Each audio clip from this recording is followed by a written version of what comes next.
Thanks for listening to this podcast of Trending with Timmerie from the Relevant Radio app. Anything you share in terms of episodes, whether it's texting it to a friend, posting on social media, helps to build up the kingdom for God, to help confront the challenging issues we face as a culture, but with joy, with hope, and with an eternal perspective where our faith collides with everyday life, bringing eternal principles to help us live our life joyfully.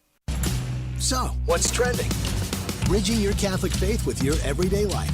You're listening to Trending with Timmerie on Relevant Radio. Welcome. It is great to be with you on a Friday. Crazy thing happened to me today when I was driving on the freeway. I'll tell you a little bit about it later, but it made me think about the whole topic of abortion and where our level of responsibility and culpability is for our neighbor, those we encounter day to day, for what's happening in the abortion clinics in the area we are in. So I'll tell you a story of what happened and just everything that kind of went through my mind in this pro-abortion culture that we still live in. Roe versus Wade has been overturned. Praise the Lord. There's still a lot of work to do as the battle over abortion returns to the states. I'm looking forward later on today to talking about the theology of distraction. We've been talking with experts, especially near aisle, on the topic of distraction, overcoming that with sound scientific and psychological data. So we're going to unpack the theological side of that and where virtue and the right virtues are necessary to combat that distraction that occurs as we're discussing. But joining me today on Trending is Dr. Fitz Baumgartner. He is a surgeon at Lakewood Regional Medical Center in Southern California. He is a staunch pro-life physician. He's written actually quite extensively on the topic of ethics and morality surrounding abortion, euthanasia, all those bioethical topics that for some reason in our culture today, because we see people doing things with white medical coats, we think that makes it okay. So joining me to talk about the Hippocratic Oath and what current medical students think about the Hippocratic Oath, the purpose of the Hippocratic Oath, and then also to talk about the American Medical Association's stance on abortion is Dr. Fritz Baumgartner. Dr. Fritz Baumgartner, welcome to Trending today. Hi, Timmerie. So nice to be with you today. And 2 hours ago, I was with Father Spitzer, Father Robert Spitzer, who says hello to you. Oh, hello to Father Spitzer. We love Father Spitzer as a friend, but also here on the show. Fantastic topics, brilliant mind to talk to.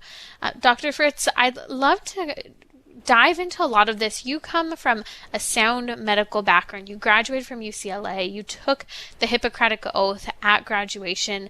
I want to talk about that Hippocratic Oath in a little bit here and the current attitude of current medical students surrounding that. I know you published some research data on that, which is fascinating. But before we go there, I was astounded when the American Medical Association released its statement within the day of Roe versus Wade being overturned back in June. And they made comments about abortion that go so fundamentally against what it should mean to be a doctor. They claimed that the overturning of Roe versus Wade was disturbing, that it was a precedent for reproductive health and medicine. They were claiming that the government shouldn't step into the medical examination room. They went on in their claims and arguments as to why they were deeply disturbed by the overturning of Roe versus Wade. But anyone who knows a little bit of the history of the American Medical Association might balk at the hypocrisy of this claim. I'd like to hear your thoughts on what the current position of the American Medical Association is on abortion and where it has been in the past. Well, the American Medical Association, as you mentioned, came out very strongly against the Dobbs decision. And basically, they said it was an egregious allowance of government intrusion into the medical examination room. It was really a strong condemnation by the American Medical Association of the Dobbs decision. But the problem is, it seems like they've forgotten a couple of things. Number one, what does the Hippocratic Oath actually say? And number two, what does the American Medical Association say? What did they say, in fact, 150 years ago about abortion? The words that they used are really staggering. And Timmerie, I hope you quote some of those things that the American Medical Association itself said about abortion and abortionists, and the prophecy that the American Medical Association made if abortion was embraced by society. And you look around and say all the prophecies that the American Medical Association made are coming to fruition. Let's talk about what some of those prophecies are in a moment here. But before we do, I do think it is astounding that the American Medical Association, in their 2022 statement by Jack Resnick, who's the president of the American Medical Association, commented about how reproductive health as legal, federally legal, to have an abortion at any point in your pregnancy is a precedent, and that precedent should be overturned. But wasn't it a precedent for the American Medical Association to unanimously be against abortion and many of the other so-called reproductive technologies and things such as euthanasia that were, unheard of in the American Psychological Association even just 100 years ago, or even 60 years ago? That's right. Medical associations change their mind. And, if they were really honest, they would look back at what they themselves said, and it's easily accessible. The archives of the American Medical Association actually have the documents where they themselves explicitly and vociferously condemned abortion. Mm-hmm. Let's talk about that. So I want to go to some of the predictions that the American Medical Association made if they were to compromise on their position on abortion. Where do we start with this, and what would you say was some of the most significant kind of projections they were making if this were to occur that has happened today? Well, the American Medical Association says it far better than I can, so if it's okay with you, I'm just going to read for about 45 seconds of what the American Medical Association said. Mm-hmm. They said that, quote, that medicine formerly strong and vigorous must soon degenerate if abortion is embraced. Imagine the effect of such a course on people kept up for several successive generations. We see, in fact, the seeds of decay. If the root becomes diseased, the disease must sooner or later extend to the branches. The establishment and spread of abortion, the greatest curse which could befall the human family. Now just stop right there. The American Medical Association said that abortion is the greatest curse that could befall the human family. They continue, if this curse cannot be controlled now, it is not likely ever to be reached hereafter. It becomes a national sin. Again, the words of the American Medical Association. It becomes a national sin, and national sins merit and may receive national punishments. The future of the profession of medicine in this country and the character of that profession will depend on the course pursued by teachers of the present day. But to turn out on the public young doctors without principle, without a sense of moral responsibility, is to entail a curse on society, which does not die with their natural lives, but may descend to other times and to other generations, end quote. That's what the American Medical Association said would happen to a society that embraced abortion.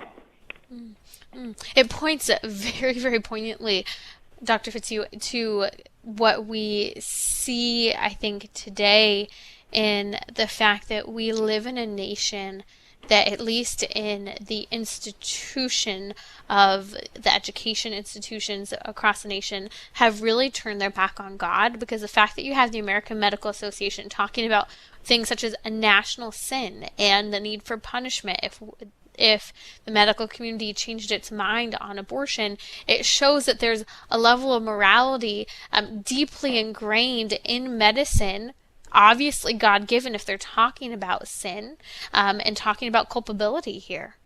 Yes.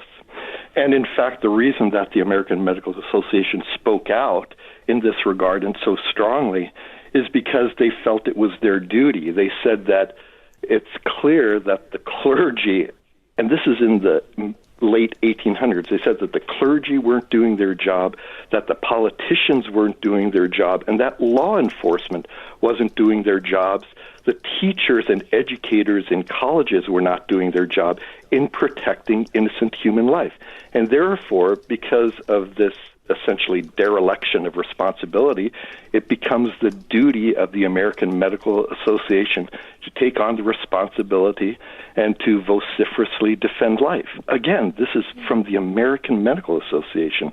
And in fact, in 1859, they actually lobbied all the legislators. They wrote a letter to the president, official American Medical Association documents that specifically asked for further prohibition on abortion and strengthening the punishment of abortion as a crime. These are the laws, in fact, that were established that stayed in place until 1973 Roe versus Wade.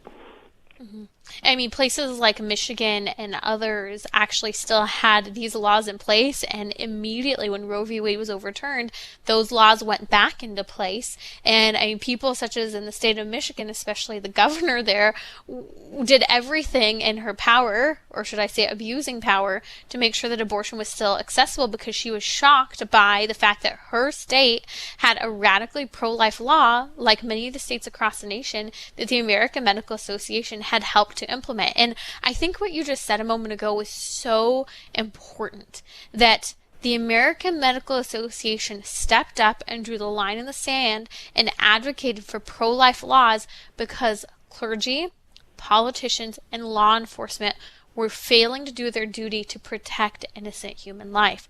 This is what we are up against yet again in the 21st century. That statement is just as relevant for us today, and it points to the fact that we all need to lean in and step up and speak up, because today the American Medical Association isn't standing up for human life. Our clergy, it can be a difficult point of contention whether or not it's discussed publicly at times, unfortunately, and thanks be to God to those who are willing to publicly and passionately stand their ground on the fight for human life and its morality. Our politicians, things have become very political, and law enforcement protects what is the law. And unfortunately, abortion is still legal in many states in this nation and illegal in some, but they're still following an old precedence of abortion being legal. And so you're in these murky waters where everyone's just saying, hey, life is a little gray. There's no such thing as black and white, but that's not what we knew as a society even just 100 years ago on the issue of abortion.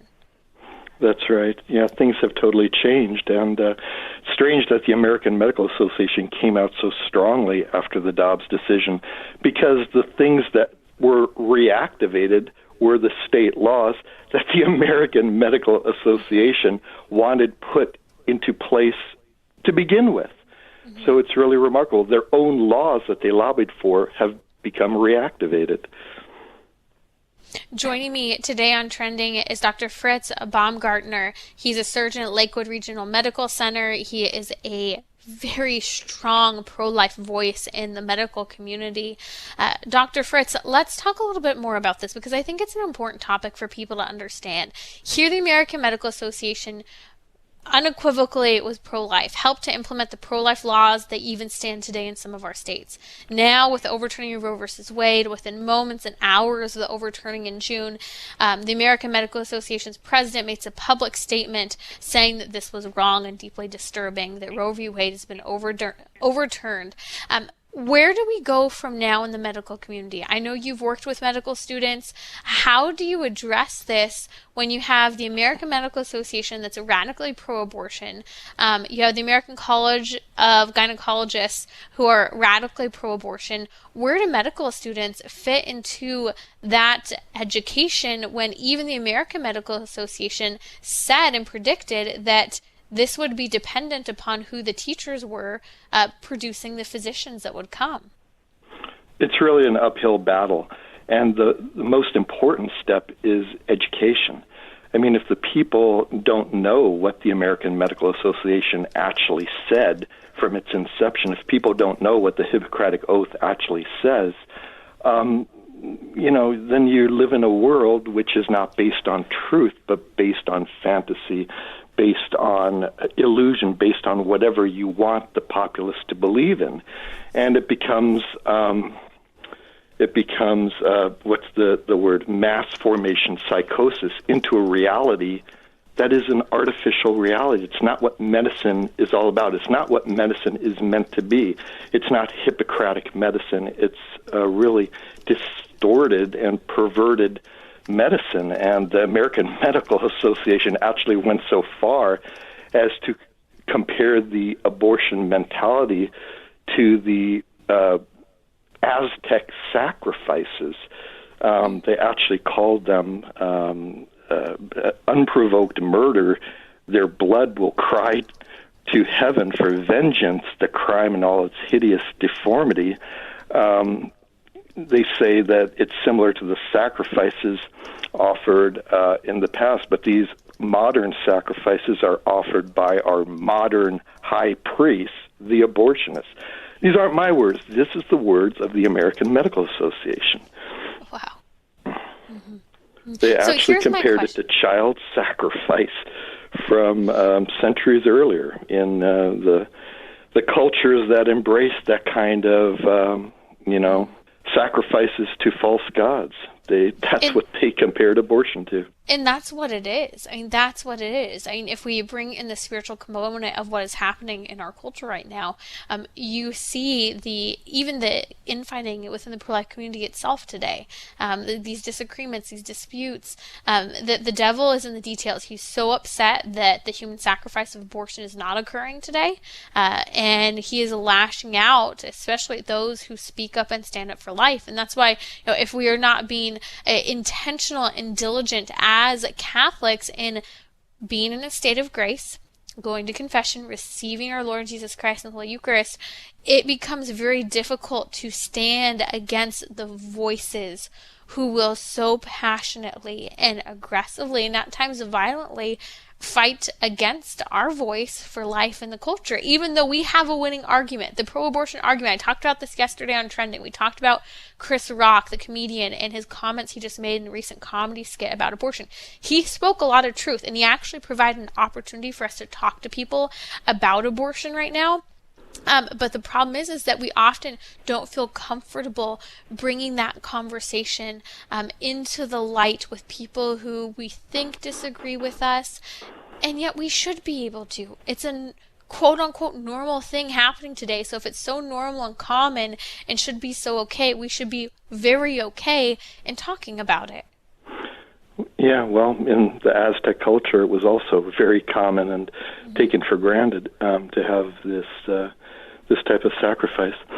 And yeah, it's just fascinating. If you want to think about making sort of a sacrifice to Satan or a sacrifice to the devil, you'd be hard-pressed to think of a more appropriate sacrifice than abortion. And in fact, what is the Satanic Temple? I think that's the one that actually says that abortion is their religious ritual and want to receive a religious exemption to do abortion. It's absolutely amazing.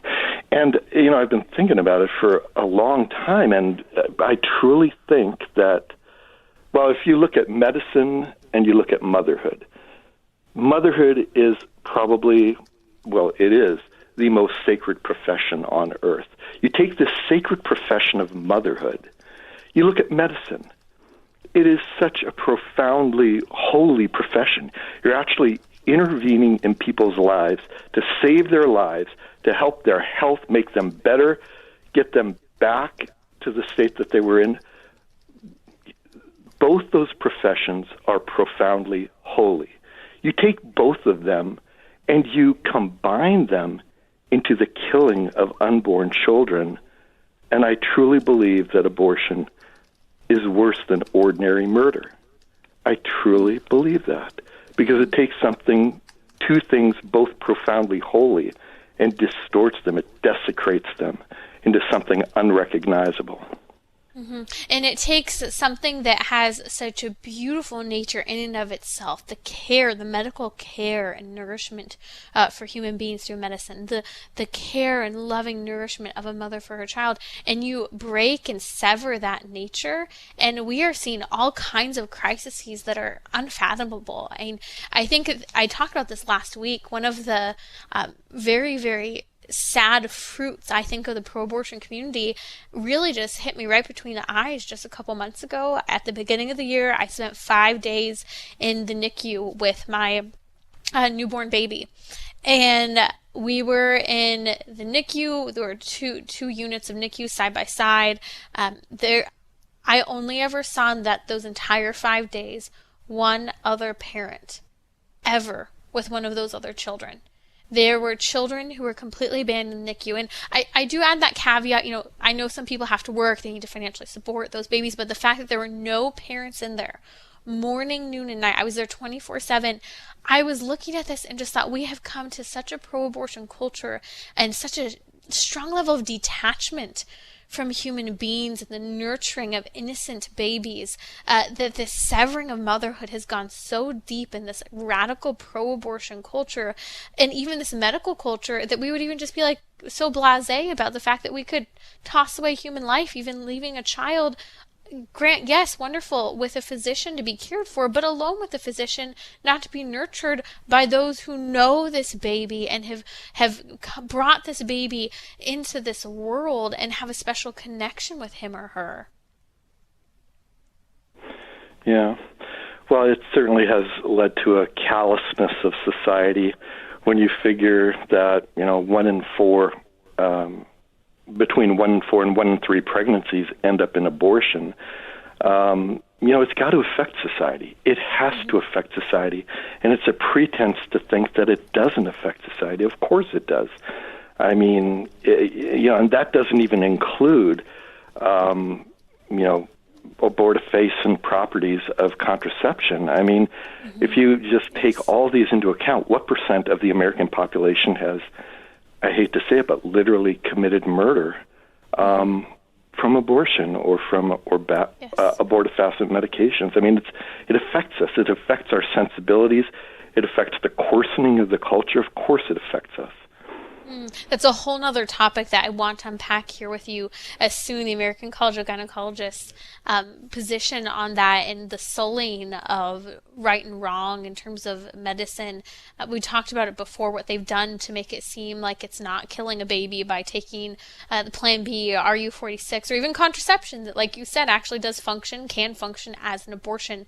That's another topic for another day, but if you have some questions about that, we're going to post a link on social media in the episode notes. If maybe it's the first time you've ever heard that, you're shocked that contraception could actually function as an abortion. It can function both ways, to prevent sperm and egg from eating, but also to destroy a new human life. So we'll include that in the episode notes for today's show and on social media.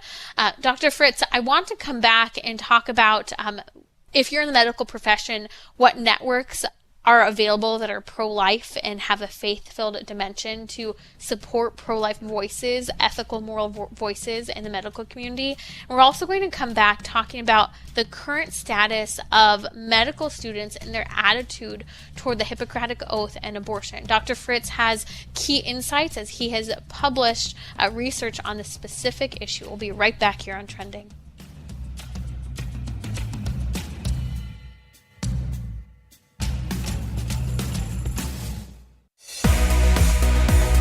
You're listening to Trending with Timmery, where you can discuss what matters most to you. Join the conversation, 888-914-9149.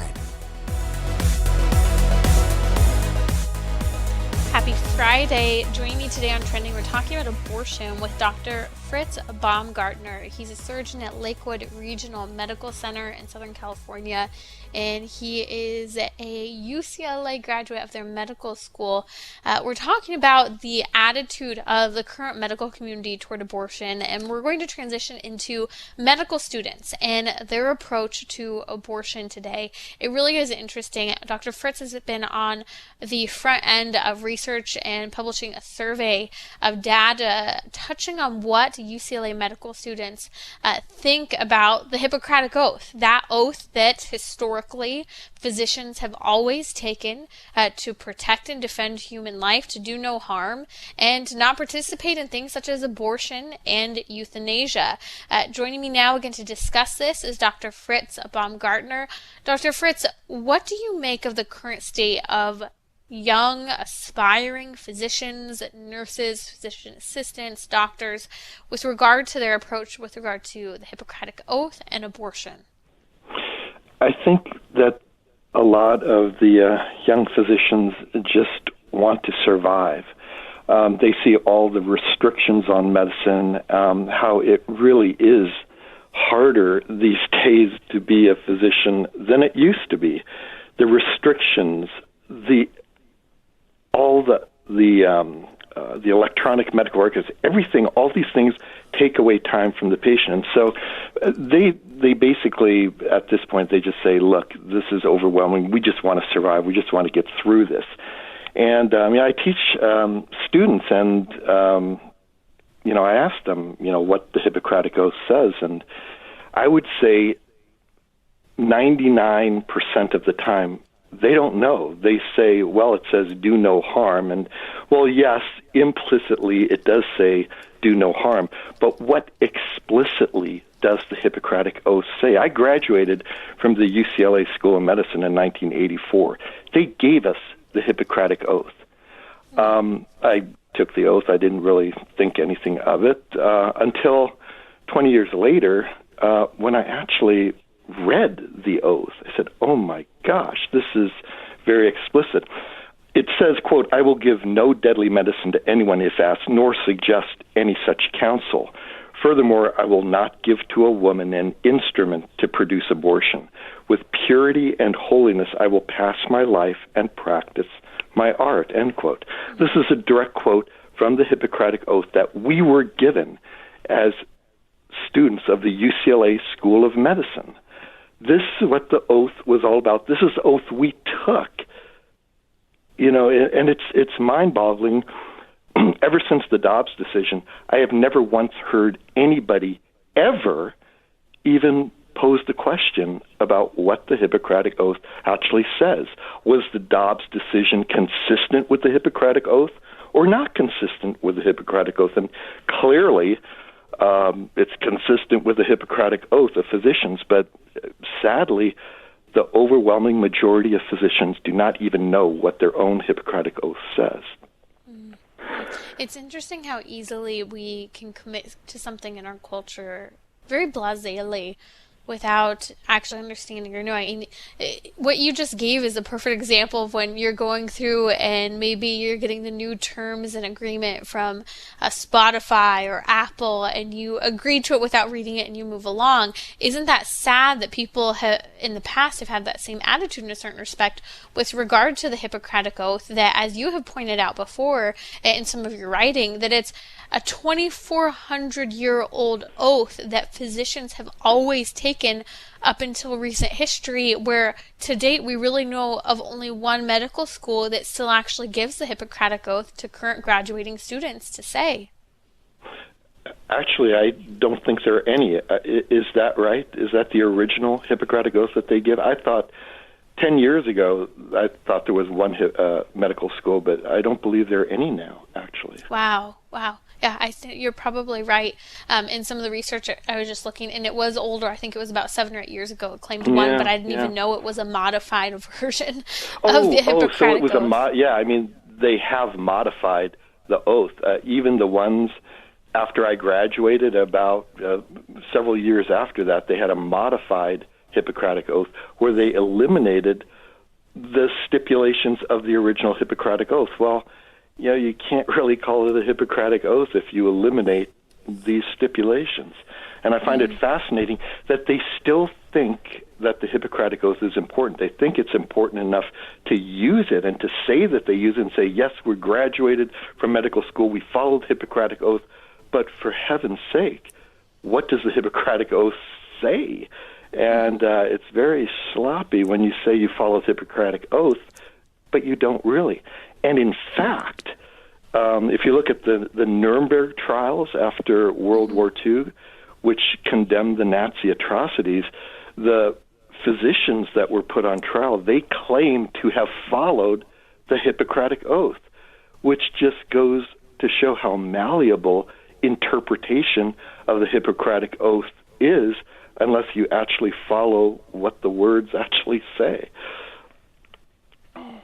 And it's interesting that you bring that up, because the fact that physicians during Nazi Germany were using the Hippocratic Oath in some ways to justify what they were doing shows that this was, again, still a gold standard less than 100 years ago, and that people were trying to interpret it, even people with very confused minds in the medical community. I'm looking actually at a modified version of the Hippocratic Oath that you had actually researched from 1964, and I'd like to just read from it for a moment, going from a Hippocratic Oath that talks about doing no harm, to a patient not recommending anything for abortion, working to save a life, never anything having to do with end a life. This modified version of the Hippocratic Oath that people were stating says this: "It may also be within my power to take a life.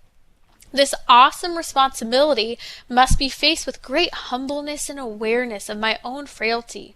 Above all, I must not play at God." So even back into the 60s, when the Hippocratic Oath was being modified, there was this acknowledgement that I'm not supposed to play God, but at the same time, there's this awesome responsibility I have that it may be within my power as a physician to actually take a life. What are your thoughts on that? Well, if you look at surveys of what physicians think about, for example, euthanasia, if you look 20 years ago, the majority of physicians did not approve of euthanasia. Now, more recently, the polls show that the majority of physicians actually do approve of euthanasia, which is a fascinating turn of priorities, and where human life is no longer sacrosanct, that there are times where, according to the modern physician, you can take a human life, and it's okay, which is totally anathema to the Hippocratic Oath and what it means to be a physician. And so, of course, the same with abortion. There are two ends of the same extreme. It's fascinating to me that Hippocrates knew that in 400 BC. He saw the bookends of life. The beginning, the moment of conception, until the end, natural death. And he said, you have to preserve those bookends, the beginning and the end of life. And if you preserve those bookends, then the rest of medicine falls into place. But if you distort, if you violate and desecrate those bookends, what do you have left in medicine? You mess everything up. It was interesting because Hippocrates himself and his school really had this thought that if that oath was thrown out, what would happen? What was his attitude if that was ignored? The end of the Hippocratic Oath is very interesting because they say that if physicians practice this oath and keep true to it, then their life will be filled with good things and temporal and spiritual blessings. But if they violate the oath, then they would be cursed. They would have misery, temporal and spiritual devastation on themselves and the practice of medicine. And isn't that interesting? Because I think according to worldly standards, you have a lot of physicians out there who have practiced abortion and maybe have converted to the pro-life position, and they share about how confusing and damaging a period in their life was, how there was this inconsistency within them. But then you see the abortionists who have stuck through with it. You think of Gosnell, and some of the other, even late-term abortionists, and how messy the end of their practice in life was when they were found out. Like, what they did, it was so ugly. It wasn't just that they were performing abortions. They were sexually abusing and manipulating people, and they were doing all kinds of other ugly and filthy behaviors.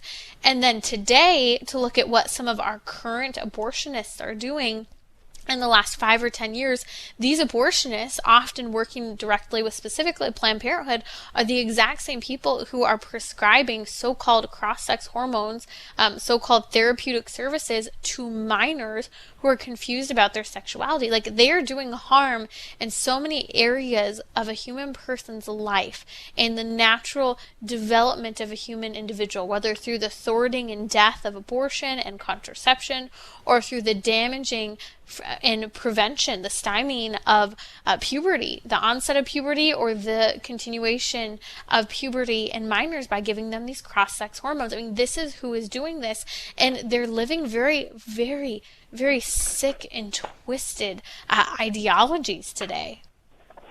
Well, it really is. It's an unhinging from truth. It's an unhinging from reality. So if you say,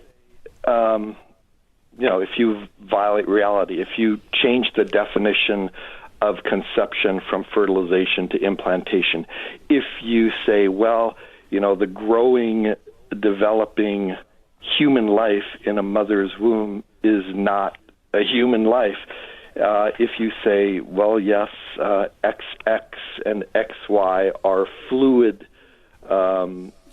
determinants of how you feel on a particular day, when you violate reality, then it's a disaster. It's a total disaster, and it affects the practice of medicine, and it affects society. If medicine itself has become so unhinged that a boy can become a girl and a girl can become a boy, how can you trust anything in medicine?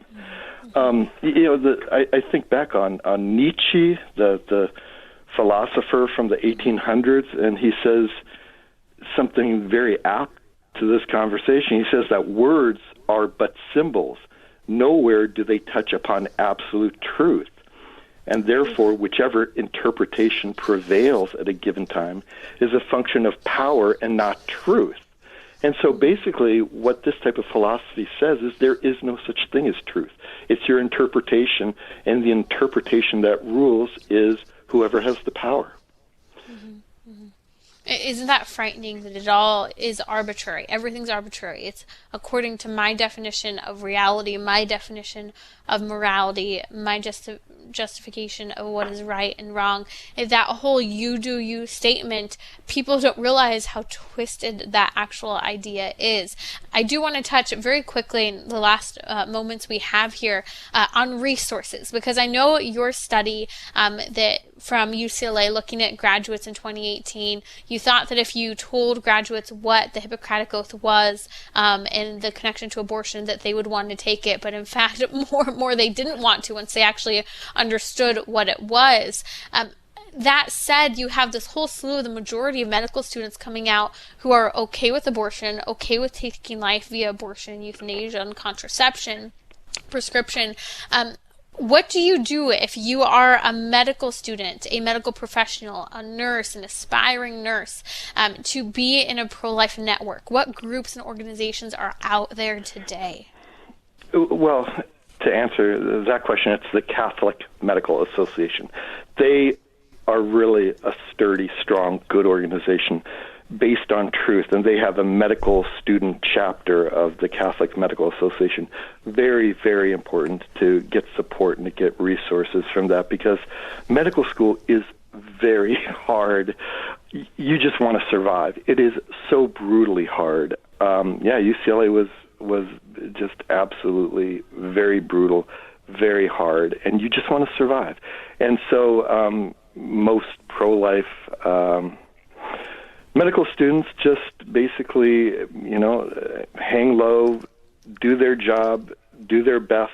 When they go through the OBGYN rotation, basically avoid things that would violate their faith, just like I did.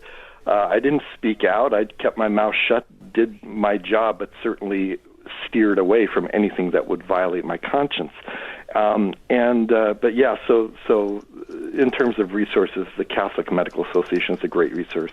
For OBGYN, there's the American Association of Pro-Life Obstetricians and Gynecologists, who are a great resource. And by the way, it's interesting that they were allowed to present or to participate, to exhibit at the ACOG meeting, the American College of Obstetrics and Gynecology, but this year have been turned down from participating, from exhibiting in the meeting, as likely a direct result of the Dobbs decision. It's quite fascinating that in a world where, embracing different ideas and diversity of opinion and inclusion is so important, that they would be excluded because they follow the Hippocratic Oath. It's quite shocking. But anyway, those two organizations are very good resources, and they're pro-life medical school chapters. But the most important thing about medical school is surviving. It's a very, very hard life for 4 years, and you just want to survive. And but always stay true to the faith. That's the thing. You can get through it. You can get through it. You just have to stay true to the faith. And I believe that Students for Life, last I knew, still had chapters for pro-life medical students as well. We'll post a link to all of this. The American Association of Pro-Life OBGYNs, as well as Catholic Medical Association. Very important networks to be in if you're aspiring into the medical community, if you are currently in the medical community, or even if you're an executive in the medical community and not per se a nurse or physician or doctor. I really recommend you get connected to these groups to help yourself as well as your peers in navigating the very difficult ethical questions of today in medicine. Thank you so much for joining me today on Trending. That is Dr. Fritz Baumgartner. He's the surgeon at Lakewood Regional Medical Center in Southern California.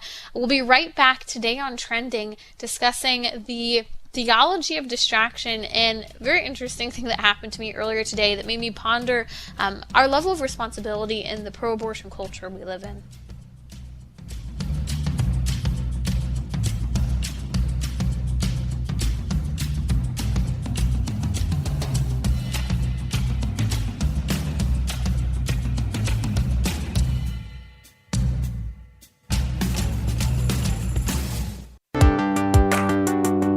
You're listening to Trending with Timmerie, where you can discuss what matters most to you. Join the conversation, 888-914-9149. Okay, fascinating experience.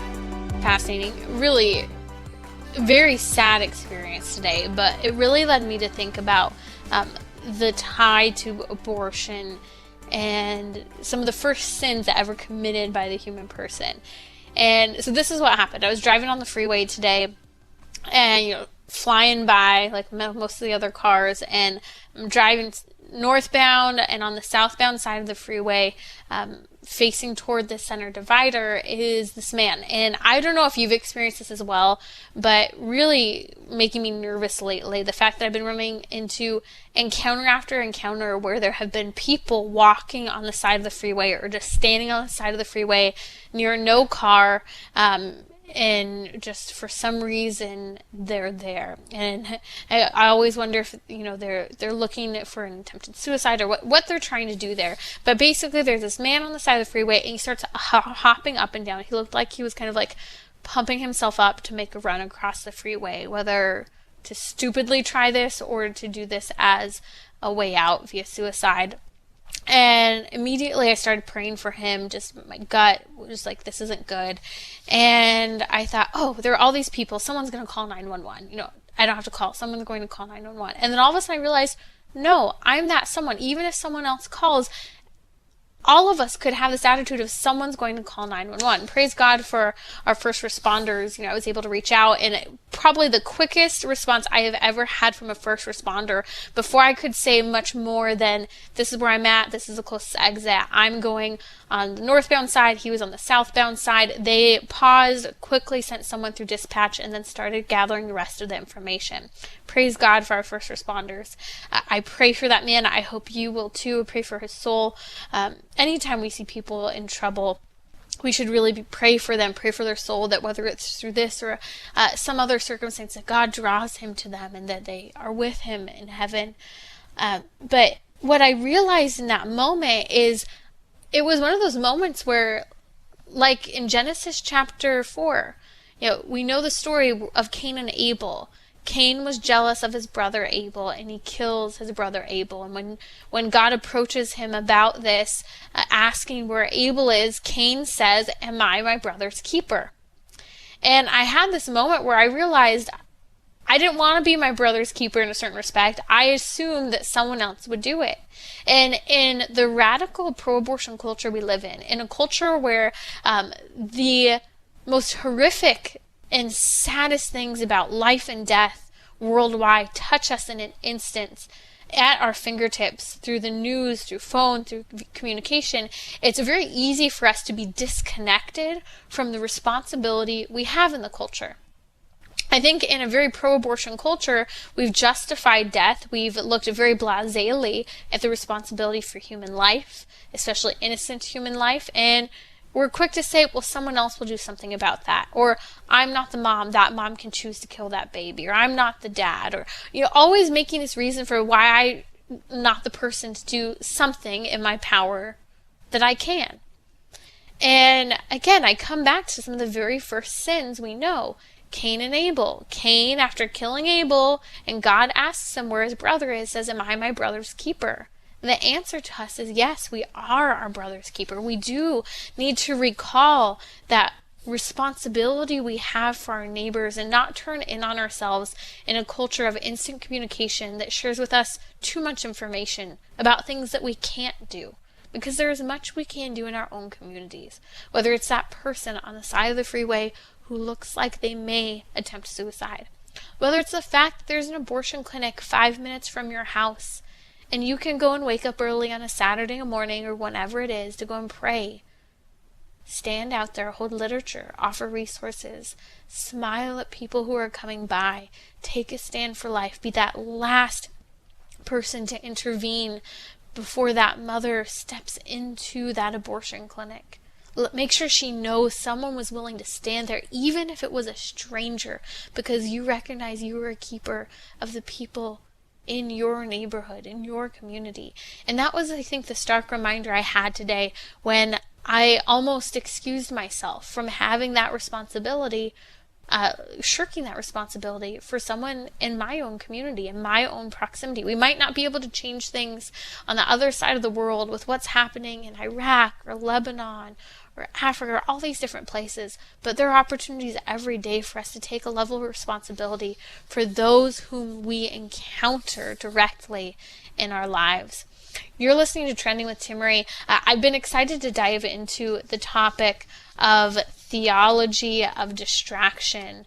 I think it's an important topic, and I wanted to really do it justice and not rush this idea, but it was fascinating. I'll leave a little teaser for this. After I was reading Nir Eil's book, Indistractable, he was my guest yesterday on Trendy. If you weren't with us, you need to go and listen to the podcast. But basically, as I was reading through the book, it's fascinating always to me to see how scientific our church, our faith, the moral and spiritual theology of the church is. As I was reading some of the research data on distraction and some of those 4 psychological things that are factors that get in the way of our satisfaction in life, it astounded me that the real answer to this, the real answer to the things we discussed yesterday, whether it be boredom or this negativity kind of automatic attitude we have toward what happens in the world, leading us to turn to distractions, how at the end of the day, if we do not have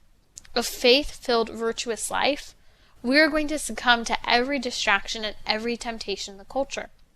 But with the sacraments, with a grace-filled life, and with the pursuit and gift of virtue, we can withstand whatever temptation or challenge, whether it be technology, peer pressure, whatever that might be, we can take a stand against it. So Monday during our weekly happy hour here on Trending, I'm going to talk about the theology of distraction, how we can overcome it, use some of the sound psychological data out there and how it lines up with the virtues. And also, I'll be joined by a psychoanalyst who specializes in behavioral therapy, and she's also a hermited nun. So join me Monday for our happy hour.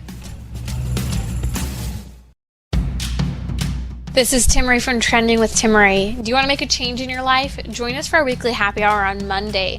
A behavioral psychologist who's also a hermited nun will join us for our weekly happy hour. We're going to talk about behavior modification, making those tune-ups in your life that you want to during Lent and in general. So join me daily, 6 p.m. Central on Relevant Radio or the Relevant Radio app.